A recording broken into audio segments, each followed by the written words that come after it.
Bueno, entonces, esto lo hicimos. Chicos, vamos entonces con esta clase a identificar cuáles son los componentes del sistema urinario.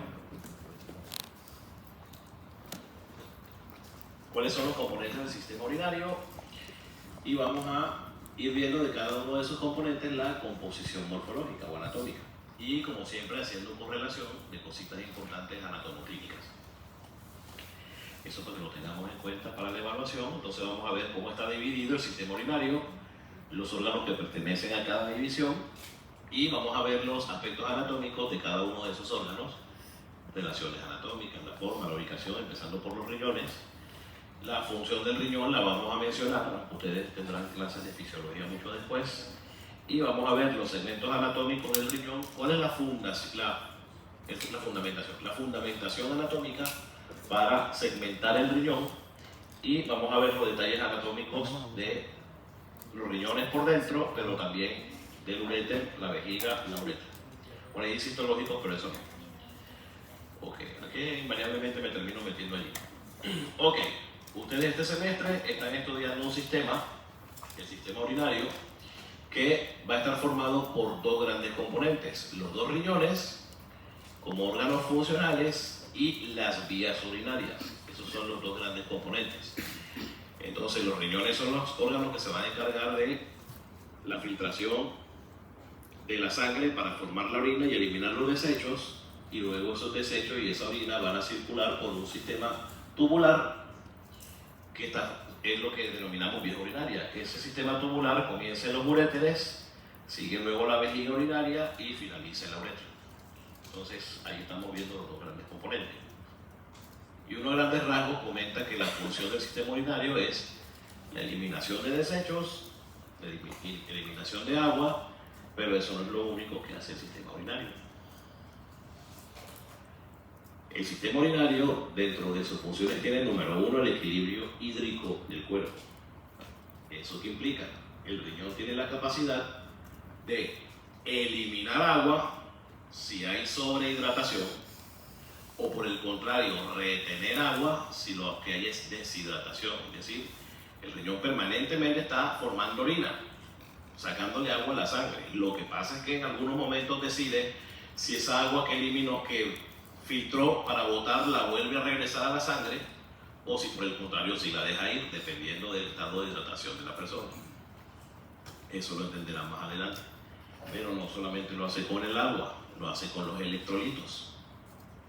Si por ejemplo, por alguna razón, el nivel de calcio en sangre está elevado, el riñón elimina más calcio de lo normal. ¿Para qué? Para que baje hasta niveles normales en sangre. Pero si por el contrario está bajito en sangre, el riñón no lo elimina. Y de esa manera juega también con los hidrogeniones y con el bicarbonato. Y así regula el equilibrio ácido básico de la sangre y por lo tanto del cuerpo. Normalmente el riñón elimina más hidrogeniones que bicarbonato, por eso es que la orina es ligeramente ácida, porque se eliminan más hidrogeniones que acidifican, y usted sabe que los hidrogeniones van a acidificar las soluciones, entonces por eso la orina es ácida. Pero en algunos momentos, por ejemplo, si lo que hay es alcalosis, es decir, si en la sangre hay demasiado bicarbonato y la sangre está alcalinizada, el riñón puede hacer lo contrario, dejar salir más bicarbonato, retener hidrogeniones para llevar la sangre en lo posible a un pH neutro. Entonces no solamente se encargan del equilibrio hidroelectrolítico del cuerpo, también se encargan del equilibrio ácido básico. Esta sí la sabe todo el mundo, que se encarga de la eliminación de desechos. ¿Cuáles desechos? Todo lo que quede como resultado del metabolismo. La urea, el amoníaco, la creatinina, usted se comió un paquete de chistris y de Doritos, esos colorantes que le echan esa vaina, se elimina por el riñón. Coma chistris para que vean que después la orina le sale más amarilla de lo normal. Esa vaina de los gomomules, todo eso lo elimina por la orina. El pigmento de la remolacha se elimina por orina, por eso si usted come remolacha, después la orina sale un poco más rojita. Restos de medicamentos. Muchos medicamentos, después de que ya cumplieron su función, el hígado los metaboliza en sustancias eliminables y la mayoría de medicamentos se eliminan por orina, otros por las heces, otros por el sudor, pero la orina es uno de los principales vías de eliminación de metabolitos derivados de fármacos. La rifampicina, esa pone la orina roja y me hizo pasar un susto una vez. Porque se me murió un paciente en el internado que no se sabía que tenía y sospechaban tuberculosis. Y el médico de planta, un interno, no siente que no sabe, no tomen rifampicina porque soy antituberculoso. Y empecé a tomarla y al segundo día orinando rojo, yo tenía un susto, yo ese día sí lloré y pensé que me iba a morir. Porque no sé, bueno, todavía de pronto no les pasa, pero más adelante sí, o no sé si ya les pasa que ven algo en patología y les sale algo y creen que es eso. Ya les pasó. Cuando uno estudia medicina, entonces están hablando del linfoma Hodgkin y le sale un ganglio aquí atrás de la oreja, ay, no puta, tengo un linfoma. Y ya uno está imaginándose disparate. Bueno, entonces yo empecé a orinar rojo y dije, no, ya tengo un tumor renal, porque yo no tengo dolor para pensar en cálculo, no tengo, no sé qué, llegué llorando aquí. Y esto es una muestra, y me trajeron un tarrito y me da miedo. Y entonces llegué y recogí la muestra y se la mostré y todo. Anda, Rafa, sí, esto está muy rojo. Y nunca falta el mamador de gallo. ¡Mierda, manita, sí, te vas a morir, vale! Y yo, hasta que caí en cuenta, no mentira, la misma piscina. La dejé de tomar y a santa solución. Bueno, aplausos. Hizo el esfuercito. Esta no sé si la sabían, pero los riñones se encargan de la regulación de la presión sanguínea. Esto lo hace de varias formas. Número uno, porque se van a producir en el riñón unas hormonas que tienen que ver con la regulación de la presión. Él participa en el sistema renina, angiotensina, aldosterona, que va a encargarse de modificar el diámetro de los vasos sanguíneos. Pero no solo lo hace de esa forma. Acuérdense, y eso es biofísica, que a mayor volumen, mayor presión. Si usted tiene mucha agua dentro de los vasos sanguíneos, la presión va a ser mayor, porque tiene más volumen golpeando las paredes de ese vaso sanguíneo. El riñón, una de las formas que utiliza para bajar la presión sanguínea es eliminar más agua de lo normal si es necesario, para que disminuya el volumen, y al disminuir el volumen, disminuir la presión. ¿Cómo? Por eso es que a los pacientes que sufren de hipertensión muchas veces hay que no solamente mandarles un medicamento vasodilatador, porque a mayor diámetro, menor presión, sino que además se les manda un diurético para que eliminen el exceso de líquido y de esa manera estemos actuando en bajar la presión de dos formas, ampliando el diámetro de los vasos sanguíneos y bajando el volumen de líquido dentro de ellos. Los riñones también intervienen en la producción de glóbulos rojos de manera indirecta, porque ellos se van a encargar de producir la eritropoyetina, la hormona que se encarga de estimular en la médula ósea la producción de glóbulos rojos. Eso explica por qué, por ejemplo, los pacientes con falla renal crónica sufren de anemia. Los riñones son los responsables de activar la vitamina D, por lo tanto intervienen en el metabolismo del calcio y en el metabolismo de los huesos. Entonces, con todo eso, pueden darse cuenta de que los riñones son órganos supremamente homeostáticos. ¿Sí sabes qué es homeostasis, verdad? ¿Qué es homeostasis? Homeostasis. Estoy diciendo que los riñones son órganos homeostáticos. ¿Por qué? ¿Qué es homeostasis? ¿Cuál equilibrio? ¿Qué es homeostasis? ¿Qué está diciendo ya Barney que está hablando?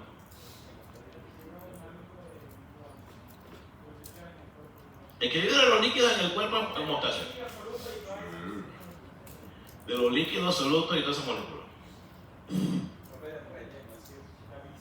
No, no es ninguna lista, está inventando.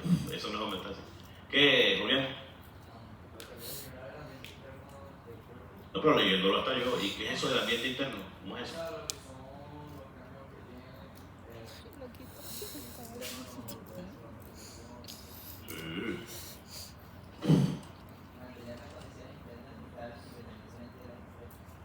Mantener las condiciones internas estables independientemente de las externas. ¿Cómo es eso? Sí. ¿Cuáles condiciones?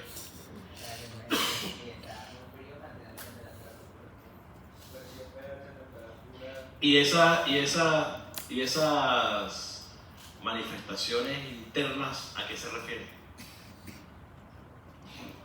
Entonces, lo que estás diciendo es que hay que mantener las condiciones internas. ¿Cuáles condiciones internas? ¿De qué?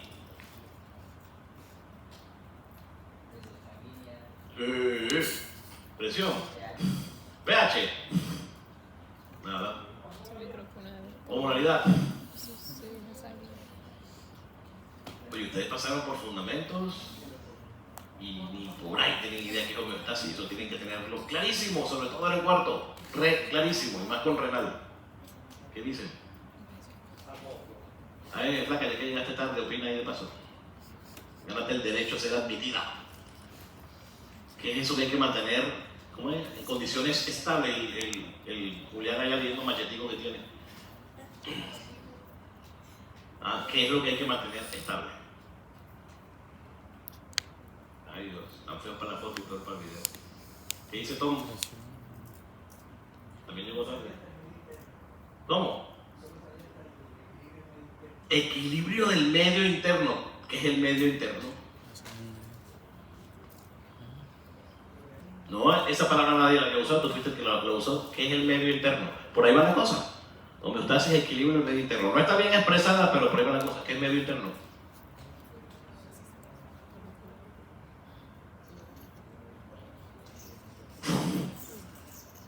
Chicos, ¿qué es medio interno? Oye, es tan grave. Eso lo va a decir acá, si aquí está el sobrino. ¿Qué dice ya? ¿Algo me tirado? A ver. Nada. Me acabo de firmar para mandarle el video. Dice, no me tiré culo y boleta. ¿Qué es medio interno? No sabe qué es medio interno. Qué tristeza ya, ¿ves? Eso lo sabe Marco. Marco, ¿qué es medio interno? En la vida lo había escuchado. La Valerie, ¿qué dice? Está ya escondida bajando la cabeza. Valerie, ¿qué es medio interno? Tampoco lo había oído. Ay, Dios mío. Está María Clara, ¿ves? Hasta esta viña para ver.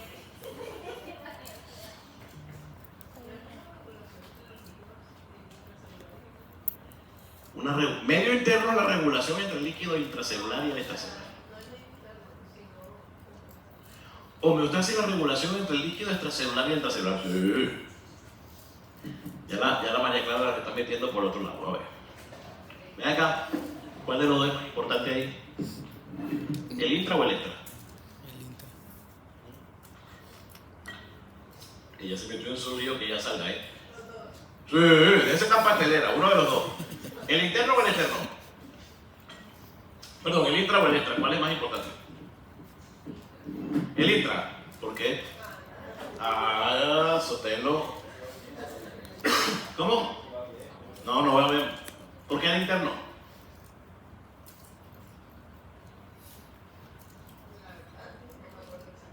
Bueno, yo te voy a hacer acordar. Vamos a conducir, vamos a utilizar la pedagogía conductual. Método socrático, ustedes saben que yo lo uso todo el tiempo. Algunas cosas que han dicho son correctas, otras no, pero yo nunca les digo si sí o si no para que piensen. Como decía un profesor mío, mastúrbense el cerebro para que eyaculen ideas. Bueno, así decía un profesor mío. Bueno, a ver, María Clara. ¿Qué le pasa a una célula? Una célula. A ver, ustedes son células. Esto es un tejido. ¿Qué le pasa a una célula? Por ejemplo, a tu compañero que está al lado. Si a ti, tu líquido que está dentro, yo te lo altero. ¿Qué te pasa a ti? Tú eres una célula y te altero las condiciones del líquido intracelular. ¿Qué te pasa a ti como célula? Tú te mueres. ¿Y tu compañero de al lado? ¿Por qué?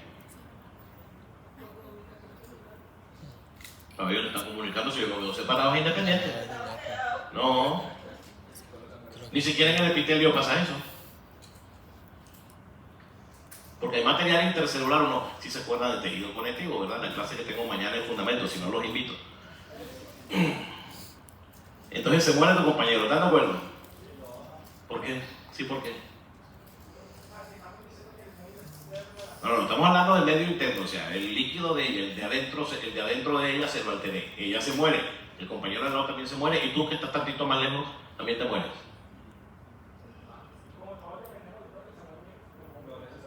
¿Por qué? Se murió ella sola. Ok. ¿Qué dice Julián? Puede pasar, como no, ahí lo está diciendo él, ¿eh? Por ejemplo. O por ejemplo, y eso no es el único, tu ribosoma dejó de sintetizar proteínas, tiene que morir del lado también. Tu mitocondria dejó de producir energía. Estás programado, se te paró la mitocondria. La flaca se muere también, ahí al otro yo. Entonces, ¿qué pasa? ¿Qué pasa si yo le altero a todos el líquido que está entre ustedes? Aquí no hay aire sino agua entre todos nosotros. Si altero ese líquido, ¿qué pasa? ¿Qué pasa si yo altero el líquido extracelular? María Clara, te mueres. ¿Y tu compañero? ¿Y eso llega hasta acá, hasta donde él? ¿Y hasta donde mí? Chicos, medio interno es el mismo líquido extracelular. Primera cosita que deben tener clarísima. No es el interior del cuerpo. Medio interno es el líquido extracelular. Y usted no puede alterarle ninguna condición porque se altera y esa alteración produce muerte celular. ¿Qué es homeostasis? El mantenimiento dentro de parámetros normales de las condiciones del líquido extracelular. ¿Cuáles son esas condiciones? ¿Con qué demonios no me puedo meter? Felicitemos al compañero que llegó y sin gorra. Y sin gorra, eso se merece un aplauso. Llegó tarde y sin gorra. Bienvenido. Ya que llegaste, ¿cuáles son las 3 condiciones del líquido extracelular que no pueden alterarse? Dime una. Claro, le hace falta la gorra. ¿Qué dice familia? ¿Con qué demonios no me puedo meter porque mato a toda la célula? Sodio. Hormonalidad, pH, eso depende de otra cosa. Sodio. Temperatura, esa sí te la creo. A ver, subámosle el líquido, la temperatura del líquido extracelular a una persona. ¿Qué aparece? Aumentaste la temperatura, ¿qué aparece? Fiebre. ¿Y qué hace la temperatura sobre las reacciones? Las acelera. O sea que las células trabajan normal si la temperatura está alta. O sea que una persona se puede morir por fiebre. Bueno, bajémosla. Bajemos la temperatura, ¿qué aparece? Y la persona se muere por hipotermia. Primera condición, no se meta con la temperatura del líquido extracelular. ¿Cuál es la segunda?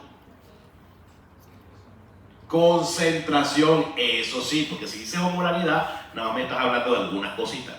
Concentración de sustancia. ¿Cuál es la que le dé la gana? Aumente el líquido extracelular, la glucosa.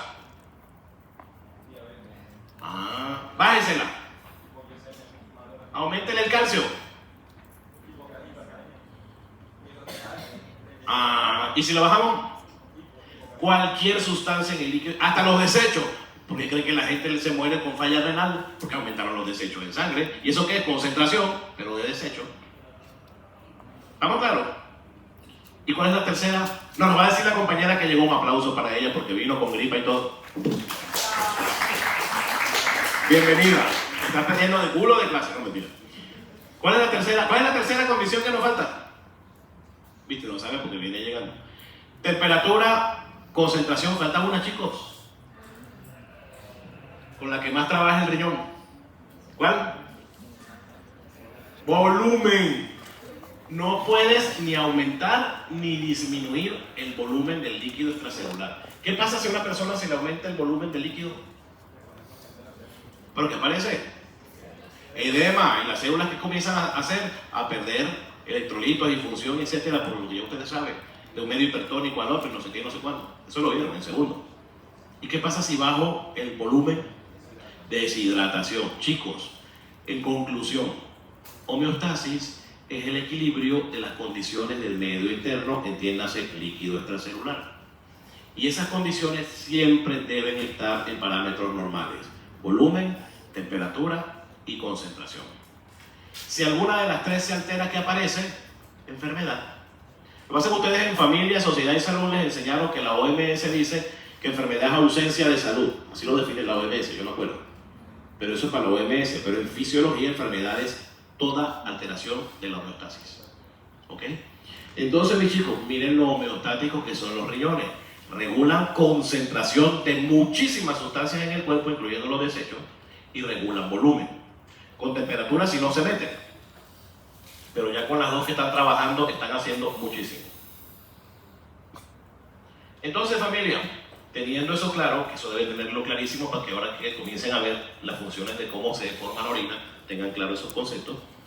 Los riñones son órganos pares, ubicados en el abdomen, son retroperitoneales, están detrás del peritoneo, tienen forma de frijol, pero fíjense que aunque son pares y todo el tema, no son paralelos, no están a la misma altura. Recordemos que el riñón derecho, como está debajo del hígado, que ocupa espacio, él está un poco más caudal que el izquierdo.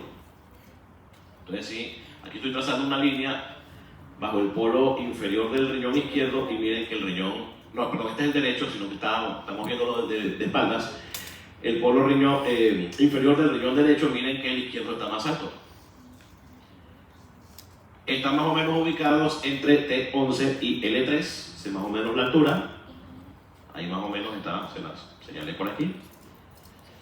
Ellos están ubicados, como les decía, en los flancos del abdomen, pero dorsalmente por detrás del peritoneo. Ahí se los estoy señalando. Entonces están mucho más cerca a los músculos de la espalda que al resto del abdomen realmente. Tienen un peso variable entre 90 y 200 gramos, 10 a 12 centímetros de longitud, 8 más o menos de grosor y de anchura y 2.5 de grosor. Es como las dimensiones anatómicas del riñón. Aunque se parece, tienen unas pequeñas diferencias anatómicas. El riñón izquierdo es un poquito más largo, mientras que el derecho es más cortico porque el hígado es como si lo estuviera aplatando entre comillas.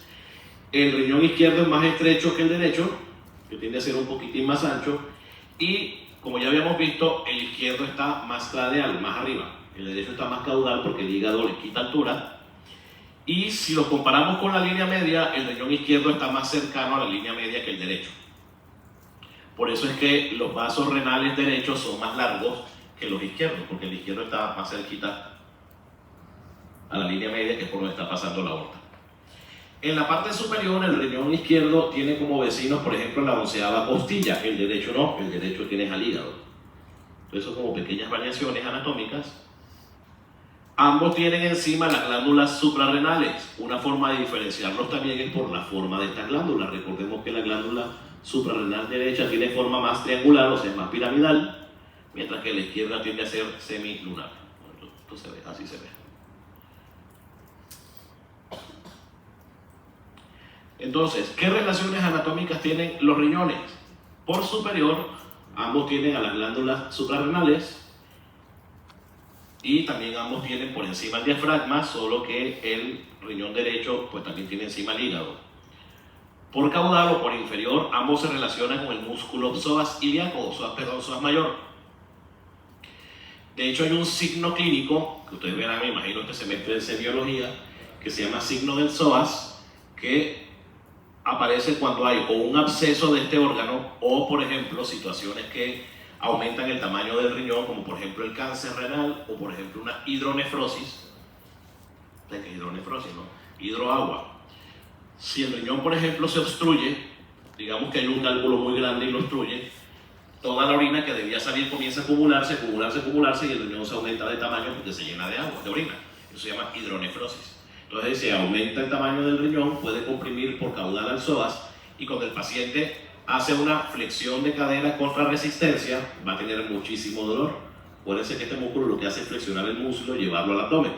Entonces, si al paciente se le pide que haga esta flexión contra resistencia, es decir, uno le trata de impedir que él haga ese movimiento, este músculo se estira, es comprimido por la estructura que lo esté aplastando y siente mucho dolor.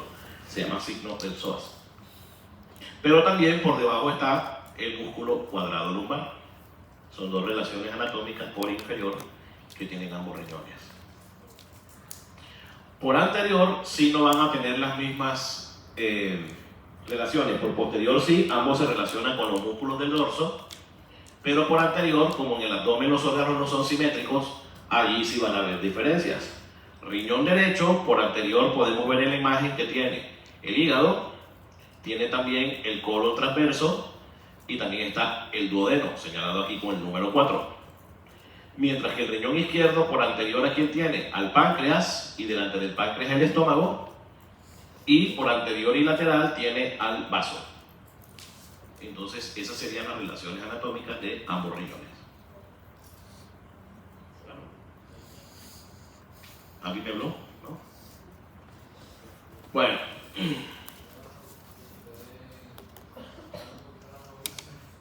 Baja la revolución.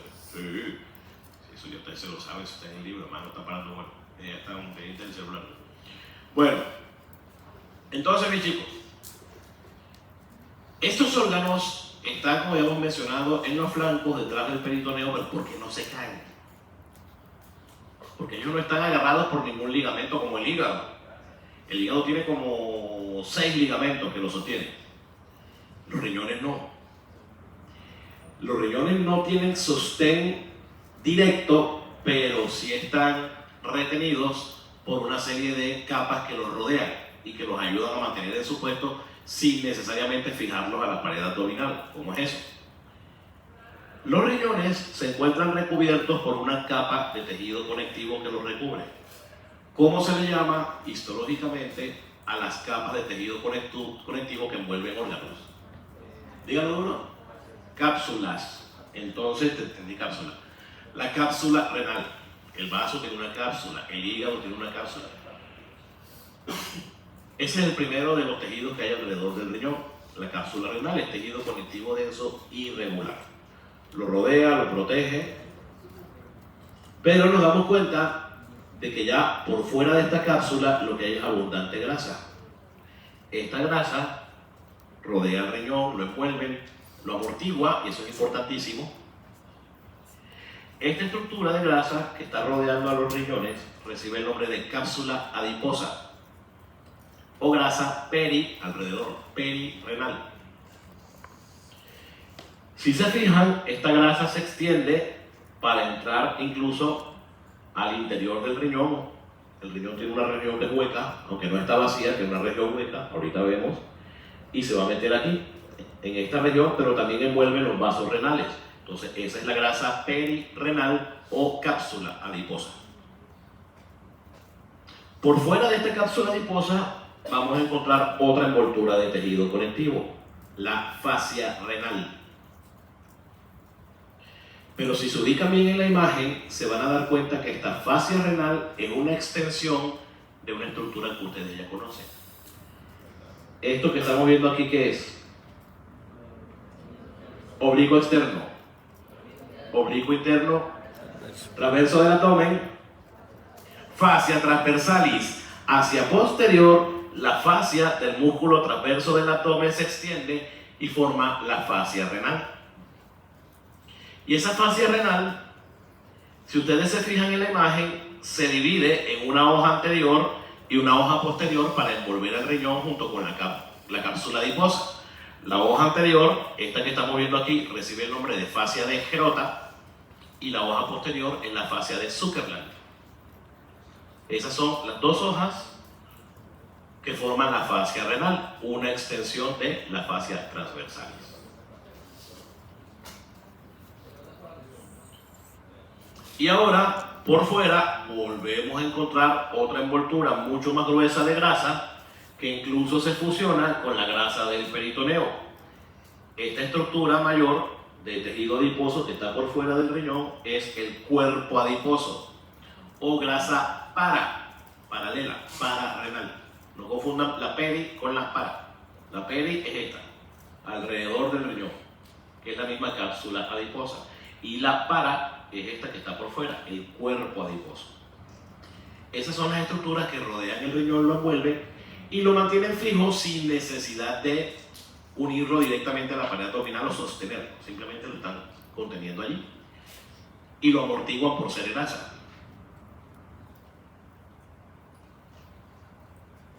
Y fíjense que justo detrás, y eso es importante que lo tengan en cuenta, quedan los músculos del dorso.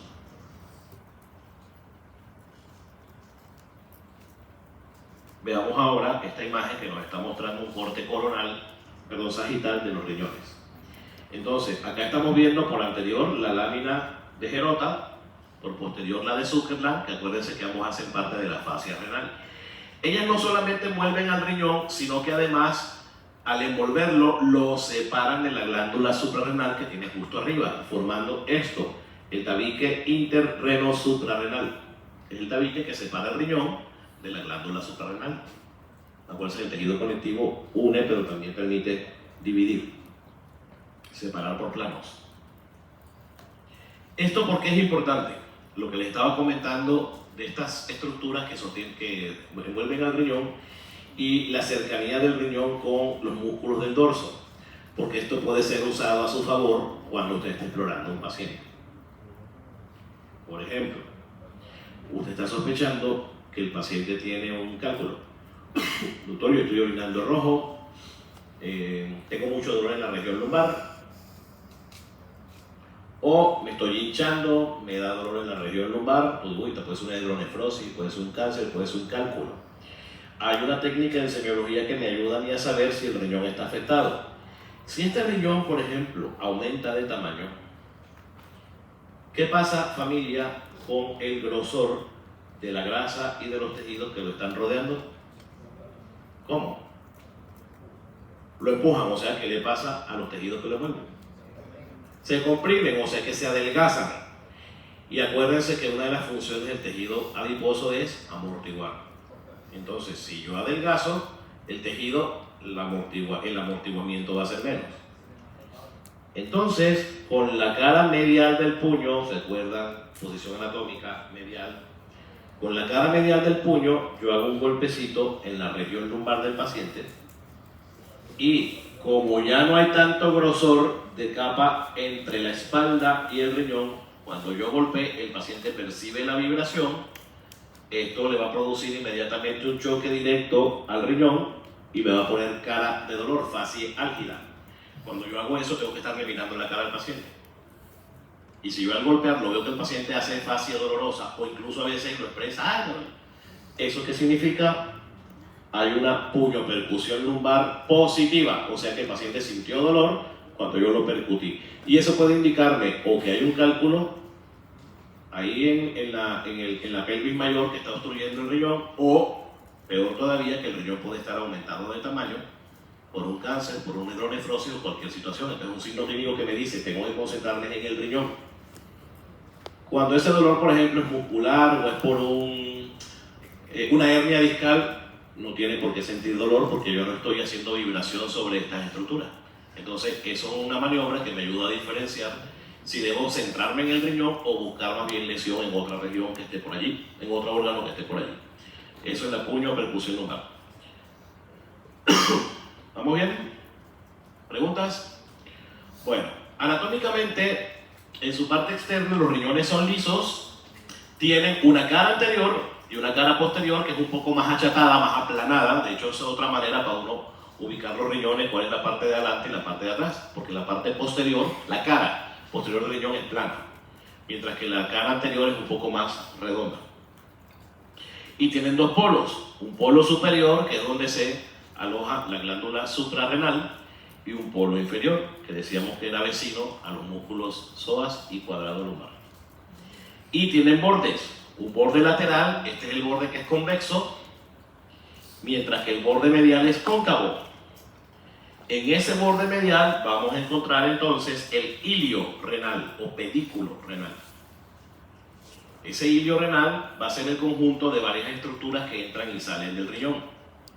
La arteria renal, la vena renal, el uréter, los nervios, los vasos linfáticos, todo eso en conjunto forma el hilio renal, sino que uno casi siempre se centra en la arteria, en la vena y en el uréter. Pero todas esas estructuras están allí. Y ahí en ese hilio lo que sí hay es un orden con las estructuras mayores, con las más grandes. ¿Cómo es eso? La estructura más anterior que hay en el hilio renal es la vena. Posterior a ella se encuentra la arteria renal y la estructura más posterior del hilio es el uréter. Es decir, que esto que estamos viendo aquí es el mismo riñón, o sea, el derecho, pero visto desde atrás.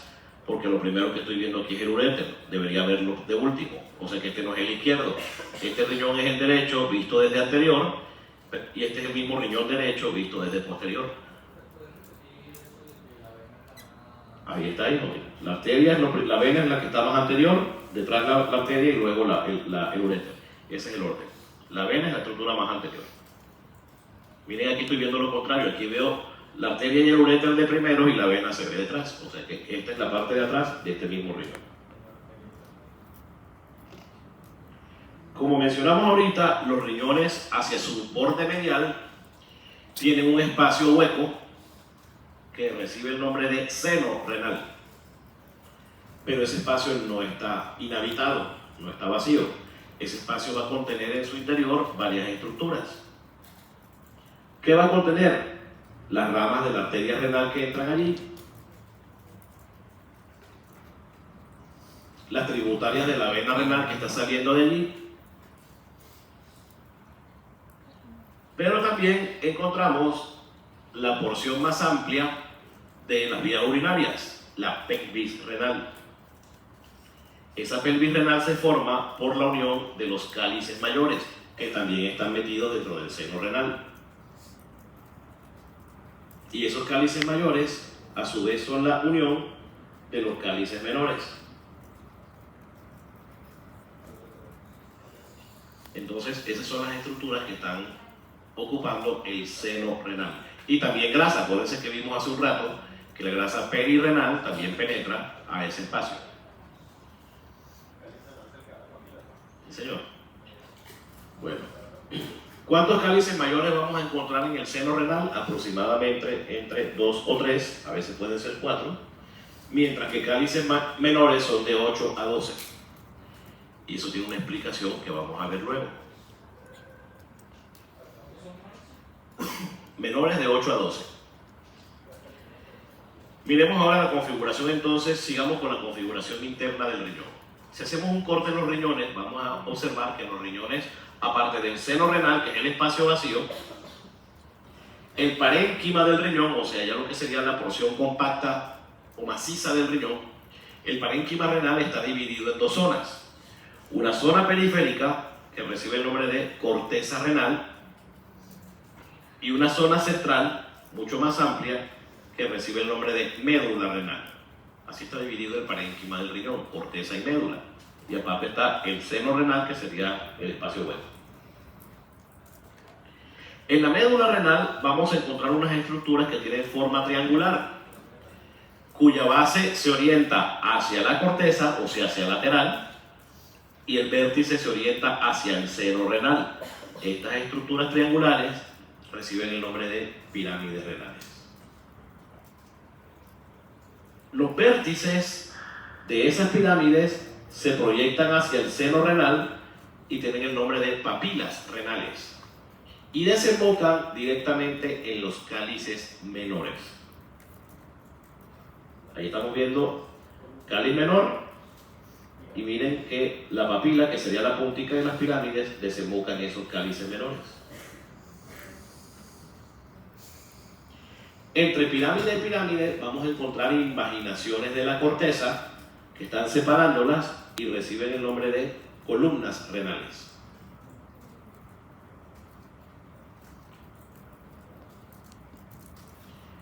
Como habíamos mencionado, las papilas desembocan en los cálices menores, que dijimos que son entre 8 y 12. Estos cálices menores se unen para formar los cálices mayores, y la confluencia de los cálices mayores origina la pelvis renal, el sitio donde nacen los uréteres, que a partir de allí conducen la orina hacia la vejiga. ¿Ya?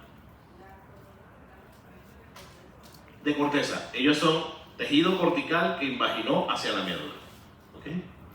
Gracias por la pregunta, eso es importantísimo tenerlo claro. Y aunque no parezca, y la razón por la cual dijimos que hay entre 8 y 12 cálices menores es porque el riñón es un órgano lobulado. El riñón se divide en lóbulos. Lo que pasa es que estos lóbulos no son como los del pulmón, que usted los ve perfectos separados por surcos, o como los del cerebro, que usted los ve separados por surcos. No están separados por las pirámides tampoco. Ya vas a entender el concepto. ¿Qué es un lóbulo renal? Un lóbulo renal corresponde a cada pirámide con el tejido cortical que lo rodea. Es decir, esto aquí sería un lóbulo. Miren que está la pirámide, pero una parte de las columnas que tiene al lado. luego vendría otra, luego otra, y así. En los seres humanos hay entre 8 y 12 lóbulos, que no es raro, lo normal es encontrar 8 lóbulos en cada riñón.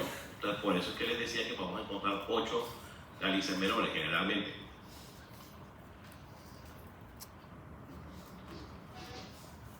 Otra cosa importante. Desde la base de las pirámides se proyectan hacia la corteza del riñón una serie de prolongaciones o de estriaciones, me imagino que, no sé si en la imagen se alcanzan a ver, ¿sí, verdad? Se alcanzan a ver un montón de rayitas que van hacia acá. En la imagen que nosotros se ven, yo aquí lo veo bien. Ok. Esas estriaciones que se observan a simple vista reciben el nombre de rayos medulares. Esos rayos medulares, que aquí se los estoy mostrando, van a ser parte de unas estructuras histológicas denominadas laberintos. Van a estar rodeadas y van a ser parte de unas estructuras histológicas denominadas laberintos corticales. Para que se ubiquen. A ver, miremos esta imagen. Aquí, esto que les estoy envolviendo en este circulito, en este óvalo, lo estamos viendo ahora en el microscopio. Para que se ubiquen, estamos aquí viendo la médula, esto sería la pirámide, o sea, esto que estamos viendo hasta aquí sería esto, pirámide. Y de aquí para arriba, ya esto es corteza. ¿Estamos claros? Si se fijan, aquí se ven unas estriaciones. Estos son los rayos medulares. Y entre ellos encontramos unas estructuras que tienen forma de laberinto y por eso se llama laberinto cortical. Ampliémoslo y veríamos esto. ¿Verdad, niñitas? ¿Están allá con el celular? Estos serían los rayos medulares y al lado y lado de rayos medulares tenemos los laberintos corticales. Los laberintos corticales y los rayos medulares, ¿por qué tienen forma diferente? ¿O qué son? Los rayos medulares corresponden a las porciones rectas de las nefronas y los laberintos corticales corresponden a los corpúsculos renales junto con las porciones contorneadas de las nefronas.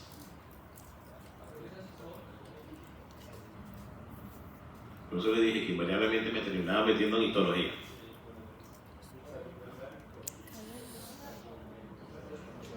Sí, se lo voy a repetir aquí.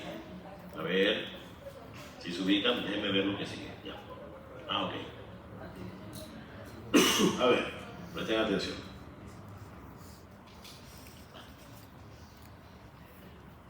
Las unidades funcionales del riñón se llaman... ¿Cómo? ¿Cómo se llama, Julián? Que siempre sale con su vaina. ¿Cuál? Lo menos. Oye, nos quitamos el tablerito. Las unidades funcionales del riñón, ¿cómo? Se llaman túbulos uriníferos. Esas son las unidades funcionales del riñón. ¿Sí sabían, verdad?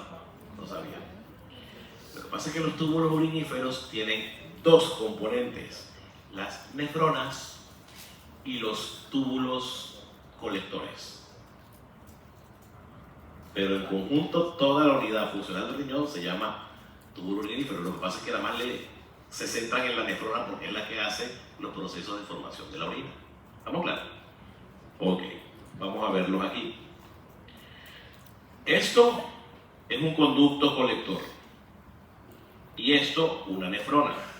En conjunto se llaman túbulo urinífero. Estamos correctos. Listo. La nefrona está formada por dos grandes componentes. ¿Cuáles son? ¿Ah? Sí. Vamos a soltarnos aquí.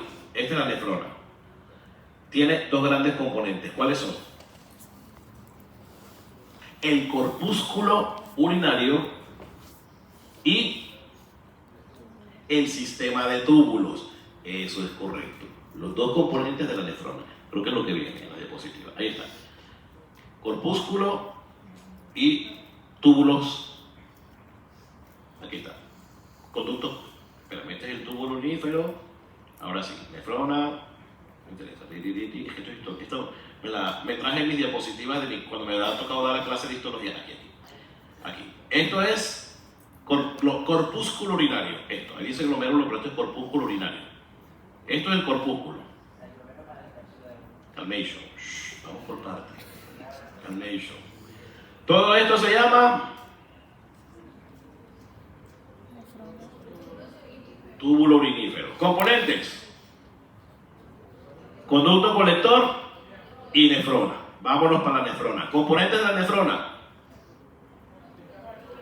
corpúsculo urinario y sistema de túbulos. Ok. Corpúsculo urinario, ¿quién lo forma? Unos vasitos sanguíneos, ramas de las arterias renales que se enrollan y forman el glomérulo renal. Y que está rodeado, segundo componente del glomérulo, por una capita denominada cápsula de Bowman. Y entre ellos queda un espacio, el espacio de Bowman. Esos son los componentes del corpúsculo urinario. El ovillo de capilares, que se llama glomérulo, y la cápsula de Bowman. ¿Ok? Ok. Míralo aquí. Glomérulo y cápsula de Bowman en conjunto son el corpúsculo urinario. Que estás escribiendo con razón no entiendes, ¿cierto? Ok. Ahora, sistema de túbulos. No todos son iguales. Unos tienen curvitas y otros son rectos. ¿Cuál es el orden? Túbulo contorneado proximal. ¿Por qué proximal? Porque está más cerca del glomérulo. Asa de Henle, que parece la orejita de un pocillo, por eso asa de Henle. Y miren que esto aquí tiene las dos porciones son rectas. Túbulo contorneado distal. Otra vez, curvitas. Y esos túbulos contorneados distales desembocan en los túbulos colectores. Esos son los túbulos de la nefrona. ¿Estamos claros? Ahora sí, familia. Si yo esto,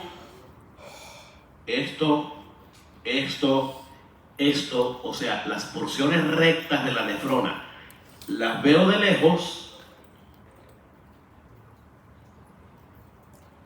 veo esto. Y si lo veo mucho más lejos, veo estas rayitas. Esos son los rayos medulares. Los rayos medulares, ¿qué son? Las porciones rectas de los túbulos que hacen parte de la nefrona. ¿Estamos claros? Y las porciones que tienen curvitas, más los glomérulos, es lo que yo veo a los lados como laberinto cortical. ¿Estamos claros? Es que las nefronas están en la corteza, Julián. En la médula no hay nefronas. Exactamente, las columnas, que es otra cosa. Pero está buena la pregunta del Julián, porque nos va a devolver a una diapositiva que teníamos por allí. No, estamos hablando. Aquí. En las pirámides no vamos a encontrar glomérulos, ni vamos a encontrar túbulos contorneados. En las pirámides lo que están son las porciones rectas de los conductos colectores. Y miren la punta de las pirámides, ¿qué parece? Un salero al revés. Miren los huequitos del salero. Estos poros que están aquí es por donde desemboca toda la orina que se fue formando en cada nefrona, y tenemos 1 millón de nefronas en cada riñón. Entonces por aquí comienzan a salir esas goticas y todo eso que se va acumulando es lo que se forma el volumen urinario como tal. ¿Vamos bien? ¿Por qué me estoy metiendo con estos conceptos urinarios histológicos? Porque, ahora sí, el riñón, además de tener lóbulos, tiene lobulillos. Y cuando hablemos de la irrigación del riñón, invariablemente vamos a mencionarlo. Así que ya ¿Tienen claro ya qué son los rayos medulares y el laberinto cortical? ¿Ya lo tienen claro? Bueno, ya con eso me quedo tranquilo hasta dentro de un ratico. Ok, las pirámides, como yo les decía, se encuentran ubicadas en la médula, están delimitadas por las columnas renales y tienen en su punta, habíamos mencionado, las papilas renales. Esas papilas renales, ya yo les mostré un dibujito, en la punta tienen una cantidad de poros por donde está saliendo la orina formada en cada nefrona. A esa región de la papila se le denomina la zona cribiforme, porque parece una criba, o sea, un colador. Esto que está aquí, vamos a verlo en microscopio electrónico y mírenla, aquí está igualita. Esto sí es una microfotografía, una foto tal cual de la papila. Miren que se ven los agujeros donde están desembocando esos conductos colectores.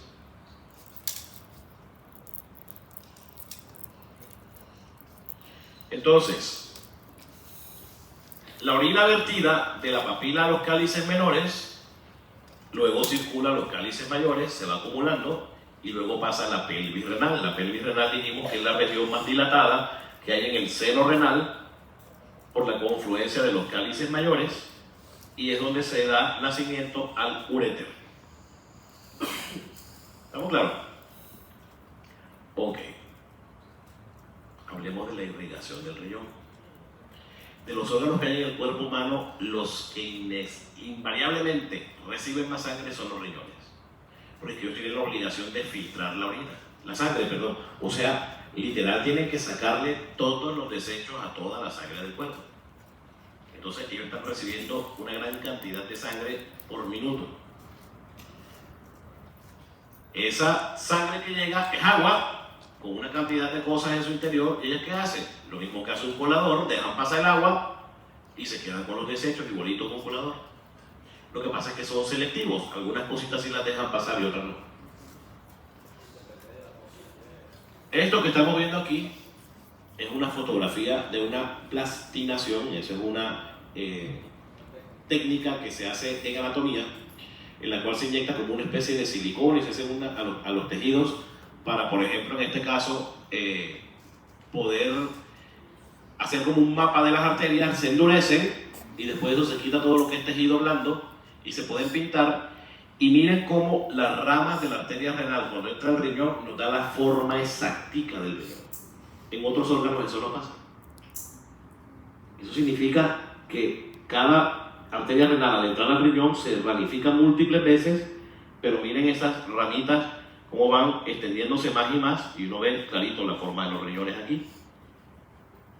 Entonces entendamos cómo le llega la sangre al riñón y por qué tiene que pasar todo eso. Esto comienza aquí, en el abdomen, a la izquierda de los cuerpos vertebrales, está descendiendo la aorta abdominal. Y entre L1 y L2 va a dar una rama a cada lado para dirigirse a los riñones, o sea, las arterias renales, izquierda y derecha. La arteria renal izquierda, como el riñón izquierdo está más cerca de la línea media, esta está un poquito más arriba, pero también es más corta y más medial que la derecha. Listo, ahí estamos viendo, ya habíamos mencionado que la arteria entra al riñón por detrás de la vena y por delante del uréter. ¿Qué pasa luego? Tan luego las arterias renales entran al seno renal, se dividen en arterias segmentarias, 5 ramas. Y aquí está pasando algo que nada más pasa en el riñón y, si mal no recuerdo, en el hígado, nada más. Y por eso se llaman segmentarias. Y es que las ramas que entran al riñón, no, las que se forman dentro del riñón, las ramas de la arteria renal que se forman dentro del riñón, tienen territorios de irrigación específicos y sus ramificaciones no se anastomosas entre sí. ¿Cómo es eso? En todos los demás órganos del cuerpo, cuando una arteria entra a un órgano, Allá adentro se ramifica, así como humano, se ramifica. Pero adentro, esas ramas a su vez pueden anastomosarse entre sí. En el riñón eso no pasa. Cada una de las arterias que se forma dentro del riñón, a partir de la arteria renal, se va para un segmento específico y se ramifica, pero no se anastomosa con ninguna de las ramas de las vecinas. Eso permite que el riñón anatómicamente esté dividido en 5 segmentos con su propia irrigación cada uno. Entonces hay una arteria segmentaria apical. Esa da origen al segmento del mismo nombre. Antero superior, antero inferior, posterior e inferior. Son los 5 segmentos anatómicos que tiene el riñón, porque tiene 5 ramas segmentarias. ¿Y eso como por qué es importante? Porque eso es lo que le permite a los urólogos hacer nefrectomías parciales. No, que resulta que al paciente le salió un tumor en el polo basal del riñón.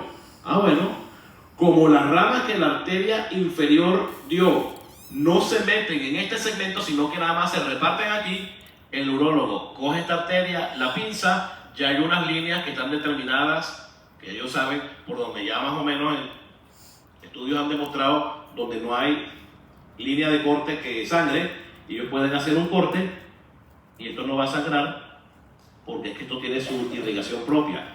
Si las ramitas de esta arteria inferior se unieran acá adentro con ramitas de la inferior y yo corto, esto comienza a sangrarme a partir de aquí. Pero eso no pasa porque todo este territorio depende solo de esta. Este territorio solo de esta. Y así cada segmento. Por eso se pueden hacer nefrectomías parciales. Eso también pasa en el hígado. Por cierto, fue la clase que tuve esta mañana con Quinto. Igualito, solo que el hígado tiene 8 segmentos. El riñón solo 5. Eso no puede pasar en ningún otro órgano. O sea, el riesgo de sangrado en otro órgano es altísimo porque dentro todas las arterias se están anastomosando las ramitas.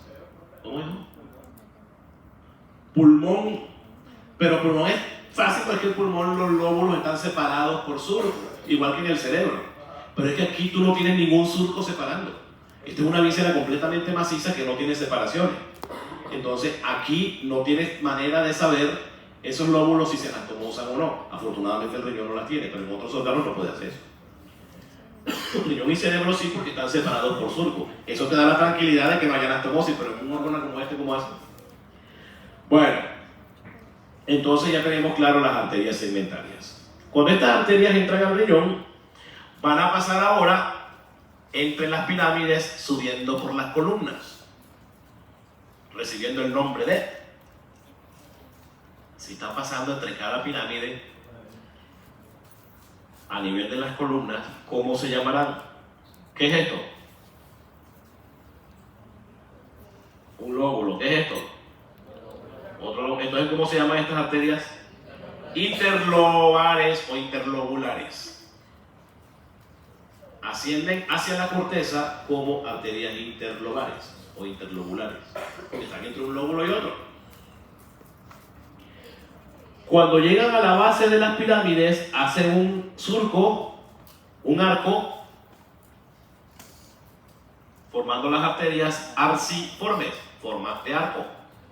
Algunos libros le llaman arcuatas, es lo mismo, que son un arco. Y a partir de allí se extienden hacia la corteza unas pequeñas arteriolas que se llaman interlobulillares, porque ahora están pasando entre los lobulillos. ¿Y qué son los lobulillos?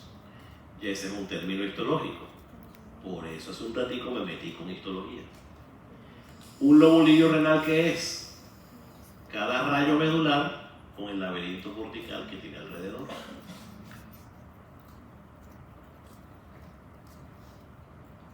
Para que se ubiquen, estábamos aquí, arciforme, o sea, la base de la pirámide, estamos aquí. Y luego de aquí salen las interlobulillares. Y yo les explicaba que un lobulillo, ¿qué era? cada rayo medular con el laberinto cortical que tiene alrededor. ¿Podemos devolver? No tengo lío. Más para atrás.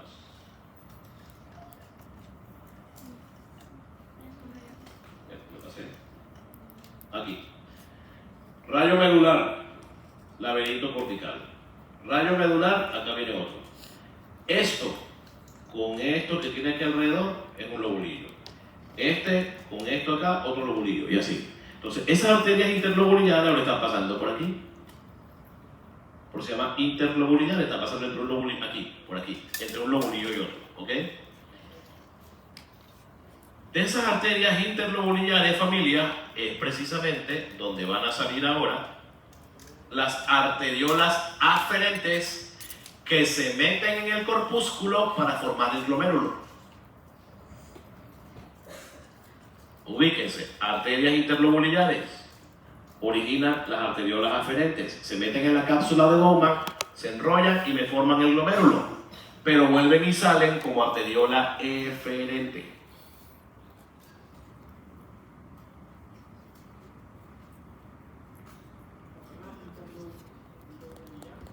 De las interlobulillares nacen las arteriolas aferentes. Ellas forman el glomérulo y vuelven y salen como arteriolas eferentes. Sí, todavía son arteriolas. Entonces ya, eso está microscópico.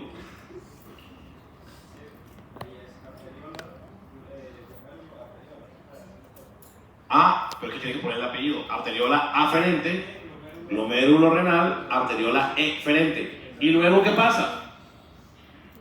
La arteriola eferente, porque siempre nos explican hasta ahí, no nos dicen que sigue de ahí para adelante. Las arteriolas eferentes rodean ahora a los túbulos de la nefrona y se ramifican y forman un plexo como una red que los rodea, que se llama la red peritubular. Gracias a eso es que ocurre la reabsorción y la secreción en la formación de la orina.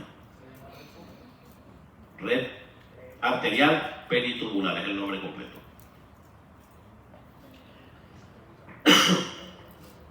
Ahí está la red arterial peritubular alrededor de los túbulos. Entonces, ese es el recorrido que hace la sangre para entrar al riñón.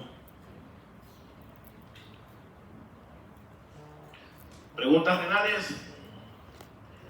Vamos a ver los uréteres.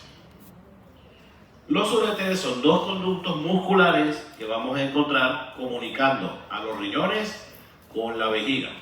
Y su única función es conducir la orina, nada más. Permitir el paso de la orina desde los riñones hasta la vejiga. Tiene más o menos entre 25 y 30 centímetros de longitud y de diámetro apenas 5 milímetros. ¿Sí, Cristian? Chao. No nos dimos cuenta de que te fuiste. Sí. Que voy a aprovechar que para miró para allá. Sí, chao. Ok.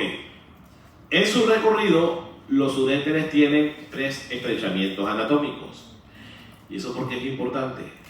Porque son los 3 sitios donde se puede quedar atascado un cálculo produciéndole dolor al paciente.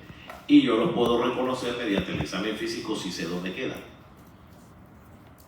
El estrechamiento superior, el medio y el inferior. Estrechamiento ureteral superior queda localizado en la unión pielo-ureteral, o sea, donde el uréter nace en la pelvis renal, pielo-pelvis, unión pielo-ureteral, pelvis renal se une al uréter. Ese es el primero, estrechamiento ureteral superior. El segundo se llama estrechamiento ureteral medio y queda localizado en el sitio donde el uréter pasa por encima de la bifurcación de las arterias ilíacas comunes para entrar a la pelvis. ¿Cómo es eso? Vénganse a la imagen. La aorta abdominal termina a la altura de L5 y ahí se divide en 2 arterias ilíacas comunes que van para llevar sangre a los órganos de la pelvis y a los miembros inferiores. Y esas arterias ilíacas comunes, en el borde de la línea innominada de los huesos coxales, se dividen en ilíacas externas e ilíacas internas. Y justo allí, en esa bifurcación, el uréter pasa por encima. Como pasa por encima de la bifurcación de la ilíaca, queda como sentada sobre ella y queda un poquito aplastada. Ese es el segundo estrechamiento ureteral medio. Y el tercero, que es el más estrecho de los tres, está en la unión uretero-vesical, es decir, donde ya el uréter entra en la pared posterior de la vejiga. Y en cualquiera de esos tres sitios, familia, pueden quedarse atascados los cálculos.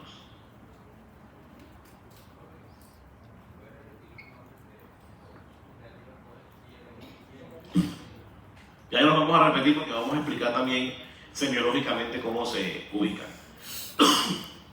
Entonces, familia, ahí siempre se me olvidó subir el video.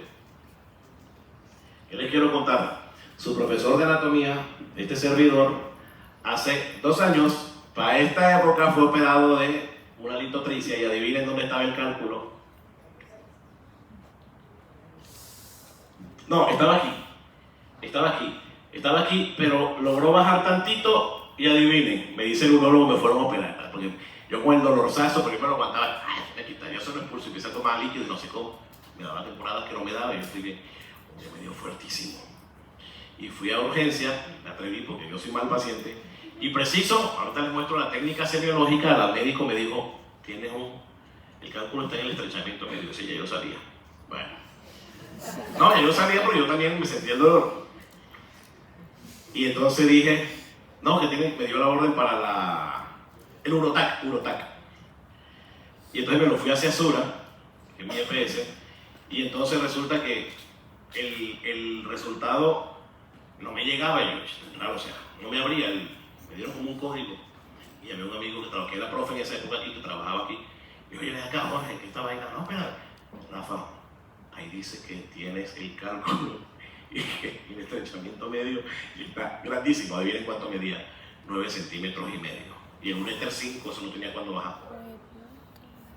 Y entonces resulta que, bueno, ¿qué hago? Quiero esperar la cita y que me programen. Llamé al hospital, al director de urgencias que está ahorita haciendo neurología en Bogotá, y Lucho, imagínate que me salió esto, espérate ahí, ya te llamo. A la media hora, oye, que te vengas mañana a hacer un ataque. Bueno, me fui, me lo repitieron en el hospital. Yo me lo hicieron como a las 7 de la mañana y como a las 10. Oye, que vengan mañana para la cirugía. Tan pronto. Sí, que te vengan mañana, que el urólogo está aquí. Entonces me pasaron al urólogo, profe. No, mira, bueno, listo. Al día siguiente fui, tal, no sé qué. ¿Y qué creen? Yo me despierto de la anestesia y se queda mirando al hermano. Médico tenías que ser. Sí, porque los médicos siempre nos complicamos. O nos sale algo. A nosotros o a nuestros familiares, agárrense. Siempre, se los prometo, eso es una maldición. ¿Qué pasó? Rafa, resulta que el láser no pudo subir porque tienes el estrechamiento inferior más estrecho de lo normal. O sea, metieron por la uretra el láser y eso más llegó hasta vejiga. No subió de aquí. Menos iba a salir el cálculo. Entonces tuvieron que poner una vaina que se llama catéter doble J, que es un catéter que meten desde el riñón hasta la vejiga. O sea, uno no tiene nada por fuera, ni es una zona ni nada. Pero ustedes no se imaginan lo fastidioso que es esa vaina. Yo estaba dando clase y de repente, chico, ya vengo, ya los pelados sabían que me tocaba salir a orinar. Porque da una urgencia urinaria, pero es cada 20 minutos, cada 15 minutos, o sea, tú no te aguantas. Entonces no podía orinar de pie, que porque se podía salir, no podía dormir de tal forma, o sea, es una cosa espantosa. Y estaba yo me movía así de repente, un puyazo, porque eso, no sé, yo sentía que esa vaina se movía. Pero él me decía, ¿cómo te has aguantado el dolor? Y yo, no sé, eso casi no me duele, se lo prometo, eso casi no me duele. O sea, además un solo día que me dolió fuerte, es porque tú estuvieras revolcándote el dolor. Y yo, o tengo alta tolerancia al dolor, o ya no tengo nervios ahí, pero yo no sentía, o sea, yo sentía el dolorcito y me tomaba una autopina y se me quitaba. Y él me decía, es que está demasiado grande esta vaina. Bueno, 20 días con esa vaina puesta, y a los 20 días, ahora ya el catéter dilató, subió el láser, el video súper bacano, lo iba a subir a la diapositiva, todavía no tengo en el celular. Eso suena, y comienza, y lo desbarata en un momentico, o sea, usted ve el calculazo ahí, y de repente, una riguita, y ya. Y hace 15 días me volvió el dolor, o sea, otra vez estoy informando. Eso fue comenzando el mes, estaba yo en Medellín, el día del partido, me acuerdo, un sábado. Y entonces yo tenía una camisa roja puesta y estaba en un parque y todo el mundo viendo el partido que ese día que jugó Colombia. ¿Con quién fue? Vestían de rojo. ¿Con quién? Con Suiza. Y yo veía que me miraban y los amigos con los que yo estaba, voy a quitarte esa camisa. Y yo, porque todos estos países están borrachos, tú estás de rojo, cuidado, van a creer que estás apoyando a Suiza. Y yo, es que yo no tengo suéter, yo no tenía suéter. Y había una venta callejera y yo, señora, venga, vente con un suéter. Y ahí mismo me quité camisa y me puse el suéter porque me estaban mirando feo. Bueno, entonces en el intermedio, y yo, pero yo vengo. ¿Dónde va? A la farmacia. ¿Por qué? Tengo dolor. Claro, con la cerveza se me empezó a movilizar el cálculo. ¡Qué dolor! Pero compré un Proferil, subí en el hotel, me lo puse y volví a bajar. Eso sí, no duele. Pues todo el mundo brincando yo. Esto porque no salté yo que lo de la nariga. Bueno, eso es algo de... Pero no me ha vuelto a dar. No me ha vuelto a dar. Ahora que mañana manejo con dolor por culpa de ustedes. Bueno. ¿Cómo es que la ubicación anatómica? Me preguntaban por acá. Espérense que de una vez se los digo por semiología. El estrechamiento superior dijimos que queda en la unión pielo-ureteral, o sea, donde se une el uréter con la pelvis renal. Yo eso lo puedo buscar en el paciente. ¿Cómo? Buscando los puntos ureterales. En semiología hay unos sitios donde yo puedo palpar o hacer percusión para saber si alguno de los tres estrechamientos está comprometido. Entonces, ¿dónde busco el estrechamiento ureteral superior? En el punto ureteral superior. ¿Dónde queda el punto ureteral superior? En una línea que se cruza paralela con el abdomen y perpendicular al borde de los músculos rectos del abdomen. Justo allí queda el punto ureteral superior. Si yo me meto en el abdomen anatómicamente, termino aquí, en el estrechamiento superior. Entonces, si yo le palpo al paciente allí y le duele, significa que el cálculo está en ese primer estrechamiento.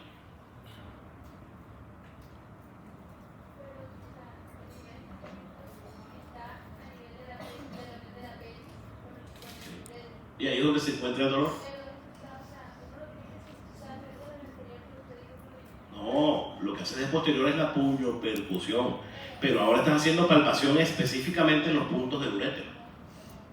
Cuando tú haces la puniopercusión, lo que buscas es si el cálculo está dentro de la pelvis renal, pero si está ahora en el uréter, lo vas a buscar en estos puntos, por palpación, ¿ok? Estrechamiento medio, ¿dónde dijimos que queda anatómicamente? En el sitio donde el uréter pasa por delante de la bifurcación de las arterias ilíacas. Ese es el estrechamiento medio. Pero ¿cómo lo consigo por palpación? Una línea oblicua desde el abdomen hacia el centro de la línea inguinal. Ahí queda el punto ureteral medio.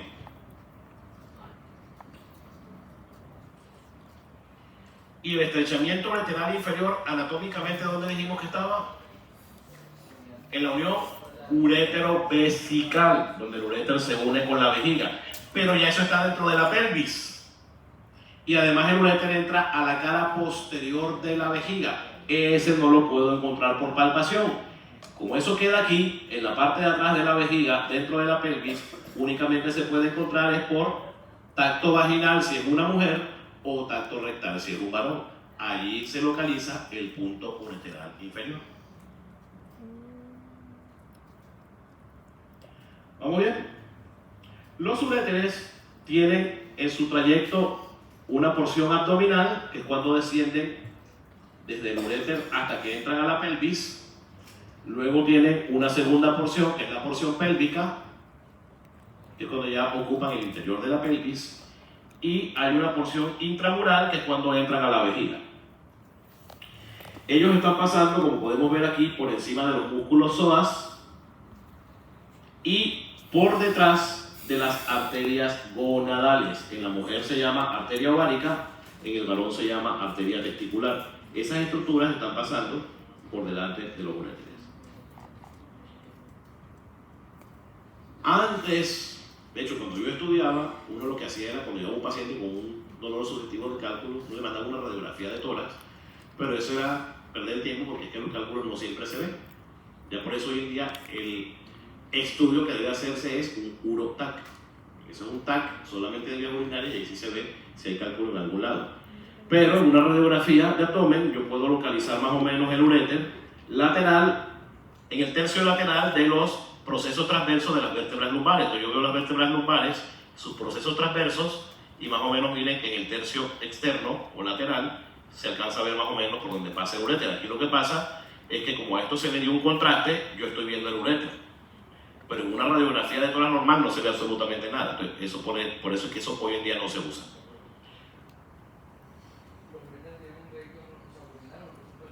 Intramural, cuando entran en la vejiga. Bueno, en el varón, aquí estamos viendo desde arriba la vejiga, para que se ubiquen, y estamos viendo dónde entran los uréteres a la vejiga. El uréter en el varón pasa por debajo del conducto deferente. Aquí estamos viendo los conductos deferentes. Ellos precisamente hacen una curva por encima del sitio donde el uréter entra a la vejiga. En la mujer, el trayecto del uréter es diferente cuando entra en la pelvis. Aquí también estamos viendo desde arriba la pelvis femenina para que se ubiquen. Este es el fondo del útero. Miren el ovario aquí, la tuba, el recto, el pubis. ¿Ya se ubican? Entonces, familia, acá tenemos el uréter. Miren dónde se está bifurcando la arteria ilíaca común en ilíaca interna, ilíaca externa. Y miren, ahí es donde está el estrechamiento medio precisamente. Justo aquí. El uréter en la mujer, al igual que el varón, entra en la pelvis. Pero miren lo que pasa en la mujer. Cuando el uréter está entrando en la pelvis, está pasando por detrás, por encima de la arteria uterina. Esta es la arteria uterina y miren el uréter pasando por encima. Y cuando el uréter se está acercando a la vejiga, ahora es la arteria uterina la que pasa por encima del uréter. Por eso era que yo les comentaba en la clase de reproductor femenino. Esto se está viendo así bonito porque aquí le quité una hoja al ligamento ancho del útero. Acuérdense que él tiene dos hojas, una hoja anterior y una posterior. Aquí se quitó la hoja posterior para poder ver, pero esto normalmente no se ve así. Cuando el ginecólogo va a hacer una histerectomía, él tiene que quitar con mucho cuidado este ligamento y buscar el uréter, porque si hace una técnica inadecuada lo puede cortar cuando va a sacar el útero, y eso puede producir una complicación quirúrgica porque se corta el uréter. Y toda esa orina cae dentro de la cavidad pélvica, se infecta, y eso es gravísimo, aparte de que acuérdense que esa orina tiene sustancias químicas, amoníaco, que van a producir irritación peritoneal y provocan una peritonitis química, que es la peritonitis que ocurre por sustancias como en este caso el amoníaco que lo irritan. Entonces, eso es una relación anatómica importante que tiene el uréter. Preguntas ureterales. Bueno, la vejiga y la uretra, como son corticos, ustedes los buscan, les recomiendo Grey y Pro para leer este tema. Pórtense bien, nos vemos pronto.